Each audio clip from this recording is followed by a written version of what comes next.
work at the Denver Art Museum, but if you travel to other places, you can see it. And he has helped us out with a lot of different things. And so this one, we said, hey, you want to come up and prosecute masculinity? He was like, yeah, sure. So he's here, and he's going to do it. So big round of applause for Greg Deal.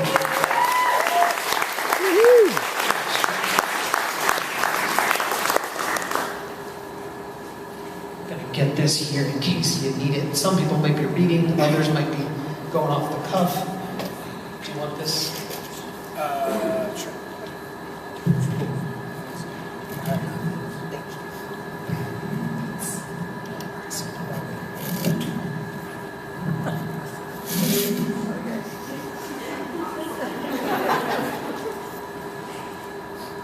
Before I start prosecuting masculinity, I'd like to point out that the microphone is a little bit phallic, and it's right in my face. We are in a time and an age when masculinity and gender roles in general are being completely redefined.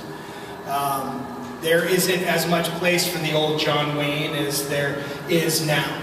And as a result of that, things are starting to change, and in that change we need to be, what's the word? We need to find comfort in the things that we need to find comfort in. We need to be flexible.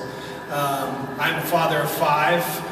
I am a grown man. I have a penis and I have long hair. And those things do not fall in the traditional role of masculinity and gender. But gender itself is defined by Western culture. And this country is not founded on Western culture. This country had a whole other culture that existed here before Western culture came. But masculinity is defined through Western culture as men being the thing that run everything. They're the strongest and they're the smartest, and everything else, women and frankly people of color, are beneath that. And so masculinity has to change. Our idea of masculinity has to change. The way that we view ourselves as masculine has to change. I once went to the grocery store, and I was on a task for my wife to buy some tampons. So I'm holding this box, I'm standing in line, and I'm thinking about the irony of this situation. I've been married for 18 years, and when my wife and I first got married, she said, I would never do that to you. She lied, but that's okay. I'm standing in line, and there's a woman who is snickering at me. And she said, I can't believe your wife would do that to you. And I said, do what to me? And she said, I can't believe she would make you go and buy these things. And I said, these things? And she said, yeah. You know, it's kind of embarrassing to make a man do that. I'm like, yeah, but what if I have really bad nosebleeds and this is the only thing that works?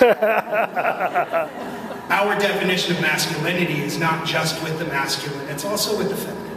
And we need to understand where we fit in those things, and we need to be fluid about those things.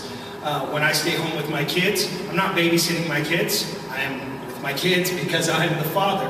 And I change diapers because that's just what parents do, is change diapers. And all of these things, you know, I have a brother-in-law who is very masculine, or so he says. And he says, he's like, oh, you go grocery shopping.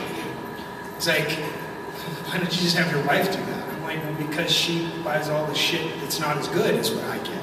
I buy the good shit, so I go to the grocery store and I buy it. But his definition is that men do this and women do that.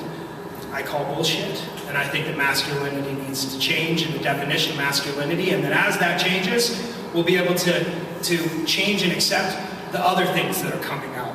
So we're smarter now than we were 10 years ago, and we're smarter now than we were 20 years ago and 30 years ago, and there's a vernacular that exists to be able to talk about these things and to be able to define these things. And it's okay if you like watching a John Wayne movie, even if he's a racist, misogynist dick.